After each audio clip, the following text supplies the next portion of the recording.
Before we start this off, I want to say this is sponsored by my patrons. Thank you guys so much for your support. This video would not be possible without them. So if you would like to become a patron, make sure you click on the link below to vote on my next video ideas. And shout out to all you guys who made it possible. Marshall D. Teach, or more commonly known as Blackbeard, did nothing wrong. I stand by it.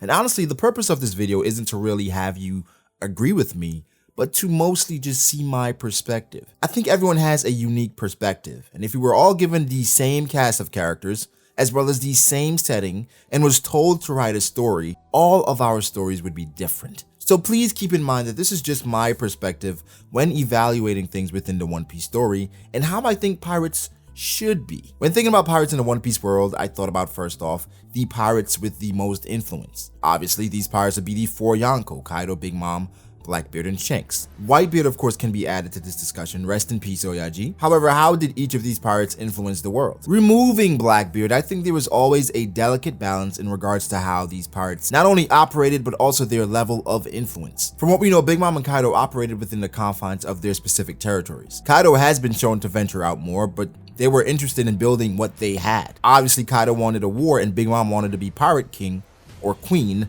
so this obviously meant their impact and interest was worldwide. I mentioned all that to say this. In the world of One Piece, the term pirate and how a pirate operates has been romanticized. This is more than likely intentionally done by Oda, but the story does begin with Goldie Roger's final words. With his words, this inspired a great age of piracy. The first chapter, Romance Dawn, then kicks it off. Then we're introduced to Shanks and Luffy. Shanks' Jolly Roger and ship being the first exposure we have to pirates has altered how we view pirates in this world. How could pirates as powerful and jovial as them be bad? They're not bad, and they must have influenced a generation. This is immediately responded to by the story in which Luffy, who is inspired by Shanks, then goes on to be a pirate in the same vein as Shanks. If that wasn't blatant enough, Oda uses bandits as the main opposition to these pirates, and had the bandits do quote-unquote bad things, which immediately impacts your perspective. Shanks saved the town, and Luffy, they're our heroes. It also showed that these pirates have a moral code that is imperative for any great shogun protagonist to care for their friends. The honor of these men, as well as Shanks' enormous sacrifice for a friend, is forever with us, and it is intentional. You're supposed to love pirates. The main character is a pirate. He is our hero. However, is this really the case? In this pirate world, is Luffy actually a hero? That's a topic for another day, but are pirates overall really our heroes? Obviously, following Luffy and the crew would leave one to believe that in some effect, but the story then shows us the harsh truth. Pirates are not good people, generally. The idea of good and bad is a longer conversation, and we're supposed to be talking about Blackbeard, so I don't have that much time left, but let's quickly touch on a pirate we meet early in the story. Iron Mace Alvida, a female pirate with a terrible attitude, selfish, power-hungry, abusive, and ugly in a general sense. Her portrayal was a direct counter to what we were previously introduced to, but she was indeed a pirate, and this made us weary. The unique use of a possible bounty hunter that could apprehend a pirate was extremely clever as well, which did give more credence to pirates actually being bad. Who would the bounty hunter deliver the pirate to? The Navy, obviously, which a character who was taken advantage of by a pirate aspired to be. He also respected the main hero of the story, a bad guy who was good. Here's the issue with morality, not only in One Piece but in life.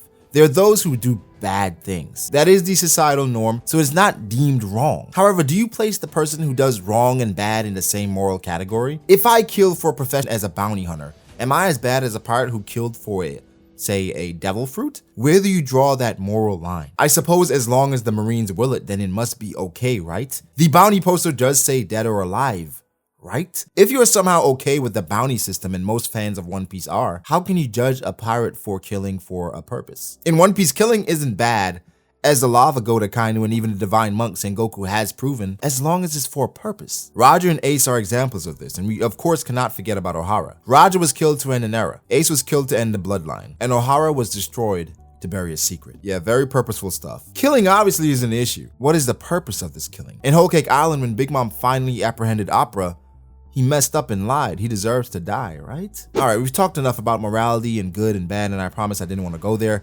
However, it is almost impossible to even start this discussion without first introducing how I view One Piece and the semantics of good and bad. This is mostly a lighthearted video, but I wanted to get that in there. So, to Blackbeard, who is supposed to be the main focus of this video, is largely viewed in a negative light. However, I see him a lot differently. In my opinion, he's a fantastic antagonist. I won't go too deep into his character because that's enough for a separate video, but let's just delve into his actions throughout the story. Let's determine what was wrong that Blackbeard did. Blackbeard, for the most part, was an unknown pirate in the world, but rose into prominence via certain actions. Teach was a subordinate on Whitebeard's ship, as stated by him, for decades, meaning multiple, for a specific purpose. And of course, now we know that purpose was to find the Darkness Fruit. From Teach's perspective, this was the first step towards his ultimate goal. For him, it was akin to Zoro finding a particular sword before beginning his rise to prominence of becoming the world's greatest swordsman.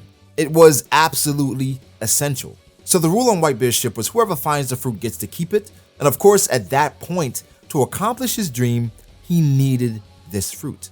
He had a purpose, and in One Piece, purpose is necessary to commit these crimes as shown by the world government. So was it bad? Absolutely. Was it wrong? I don't think so. From his perspective, no, because this was absolutely necessary. He even says he would have had to give it up if he didn't find his fruit. His dream, he means. Ultimately, this was a no-brainer for his goal. So Thatch was on the unfortunate end of history and got in the way of greatness. I understand he killed a quote-unquote crewmate, but the sole reason for Blackbeard being on that ship was for this fruit. He did not view these people as his friends.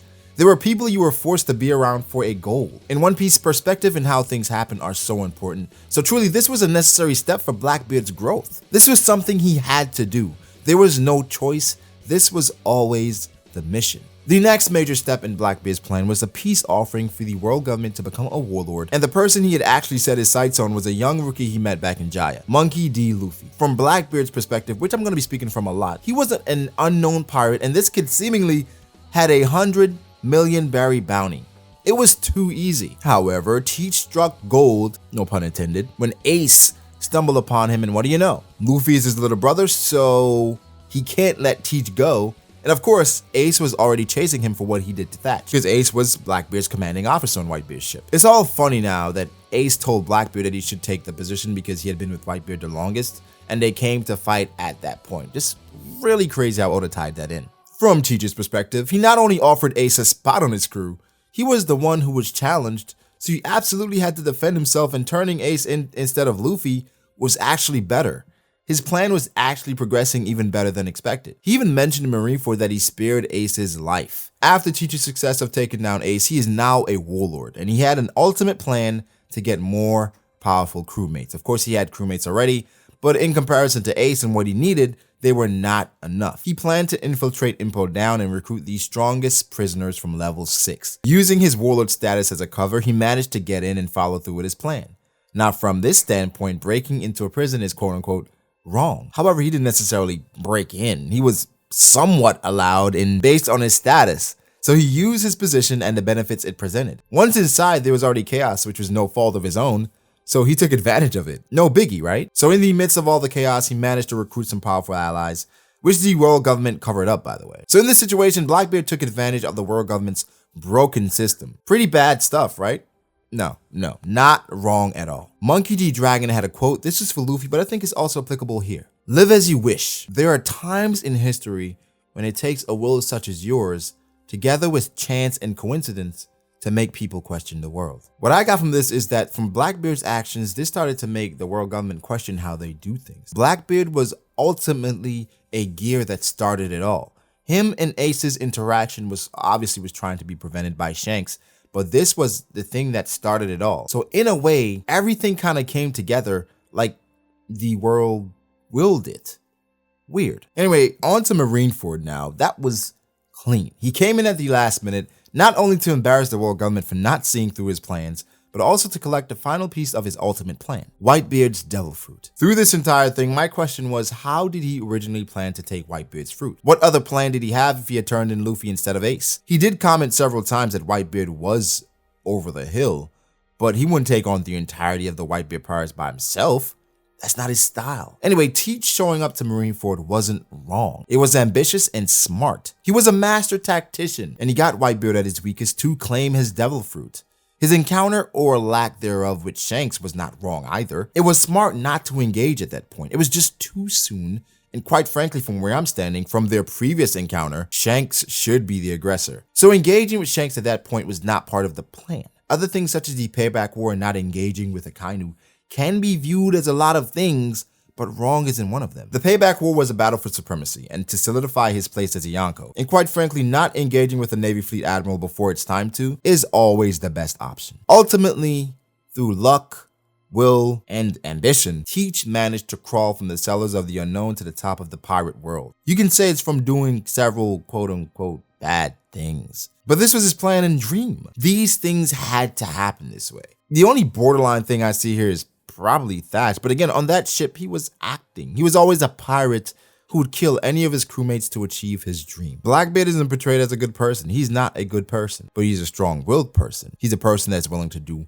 almost anything to get the job done. I say almost because there are some caveats. Whitebeard made the famous statement that Roger is not waiting for Blackbeard. Blackbeard was not the one he's waiting for. But perhaps, just perhaps, the will of D might be strong with this one. Do you think Blackbeard did anything wrong, or do you think I'm just defending Blackbeard when he doesn't even need defending? Be sure to leave your comments below. Catch you guys later. Peace.